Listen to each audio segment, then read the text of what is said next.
Olá, nós vamos continuar essa semana a meditação intelectual dos mistérios do terço.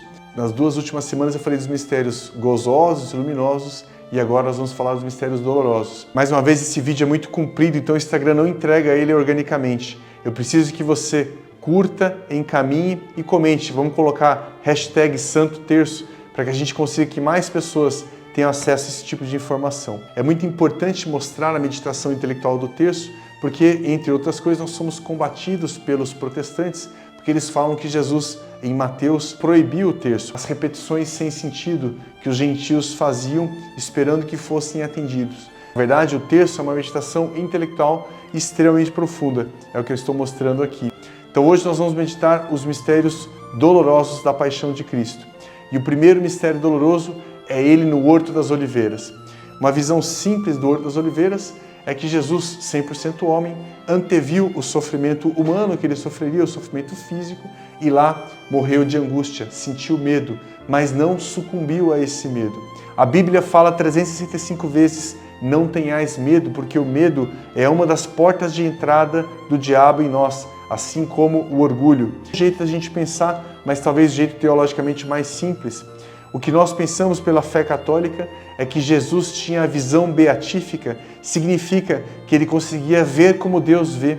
E naquele momento que ele estava vendo, não era o sofrimento físico dele, mas estava vendo todos os nossos pecados.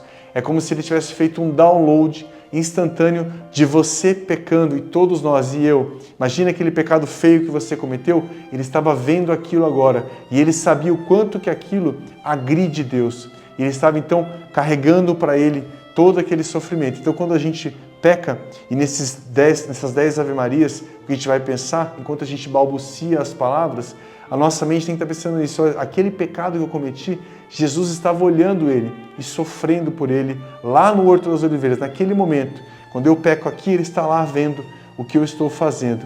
Outra coisa interessante sobre o Horto das Oliveiras é que ele pediu para que os apóstolos rezassem por ele naquele momento. Mas nenhum conseguiu, todos caíram no sono, não conseguiram rezar nem uma horinha com ele. Significa que também que nós muitas vezes negamos uma oração. Então você faz várias coisas e não reza, né? Então é tão importante para Jesus essa oração. E a outra coisa interessante disso é que todos nós, alguma vez na nossa vida, estaremos sozinhos. Todos nós ficaremos abandonados pelos mais próximos em um momento de necessidade. E nesse momento, nós teremos apenas Deus para nos apegar. Então se prepare também, essas 10 Ave-Marias que a gente vai rezar, se prepare para algum momento, sua fé vai ser testada e você vai estar sozinho. O segundo mistério doloroso é Jesus sendo flagelado à coluna. Um jeito interessante que São Paulo coloca para nós, para que a gente não pense que Jesus sofreu e morreu pela humanidade, mas sofreu e morreu por mim, pelos meus pecados. Então ali, a cada flagelada que ele tomava, a cada chicotada que ele tomava, ele estava tomando uma chicotada no meu lugar. E na próxima é no teu lugar. Então veja, novamente, como os pecados são difíceis de serem arrancados de nós. E uma coisa interessante, nós falamos nos mistérios luminosos do batismo, é que Jesus ali, quando se batiza, ele puxa para ele todos os nossos pecados, através do batismo, limpando a água. E essa sujeira só pode ser lavada com o próprio sangue. Então ali ele está derramando sangue literalmente para lavar os nossos pecados. Porque pecado não é um negócio simples da gente se livrar. Pecado, para ser lavado como uma mancha de uma roupa difícil de tirar, só sai com o sangue do Cordeiro. O terceiro mistério doloroso é Jesus sendo coroado com a coroa de espinhos. A coroa de espinhos foi feita de sarça.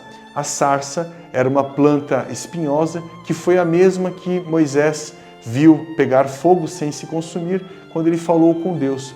A sarça e os espinhos representam o nosso pecado e a nossa punição, né? Então Deus, quando exortou Adão e Eva do paraíso, nós teríamos que viver num mundo espinhoso, né?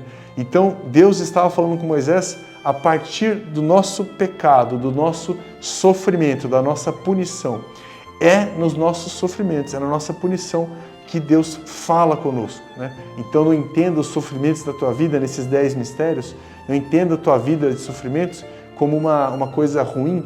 Veja que é lá que Deus fala com você. Então, no teu sofrimento, pense o que Deus quer falar comigo agora, porque foi lá na sarça que ele falou com Moisés. E não é por outra coisa que Deus está agora usando uma coroa de sarça para também transpassar a mensagem, né? Ali é lógico que a primeira coisa que a gente pensa, ele está sendo humilhado. Ele, o rei do universo, está sendo humilhado com uma coroa falsa. Sim, ele se humilhou para ser exaltado. Também é o que nós precisamos fazer frente às dificuldades.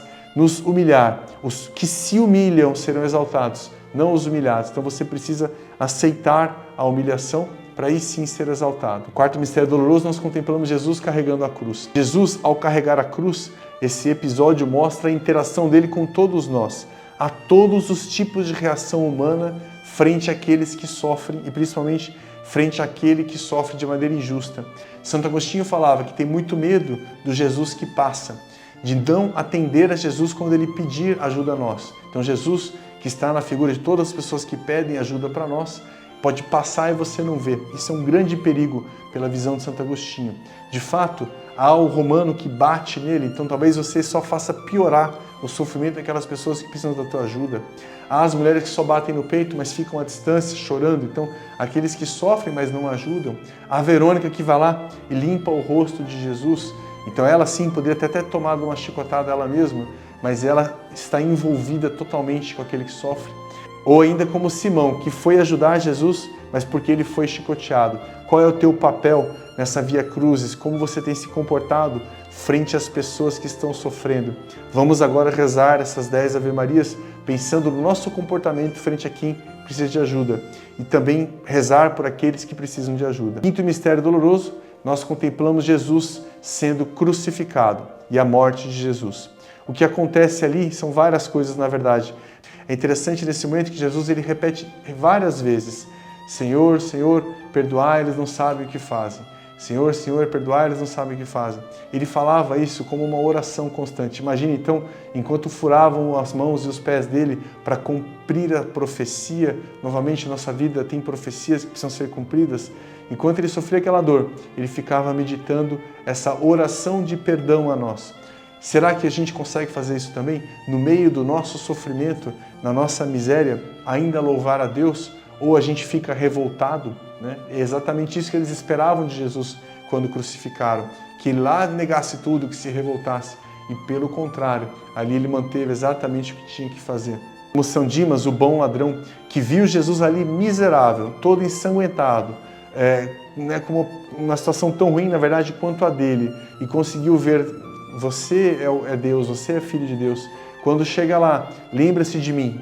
Isso tornou São Dimas o primeiro santo canonizado da Igreja Católica, porque de fato ele ali conseguiu ver naquela miséria, naquela situação, conseguiu crer em Cristo.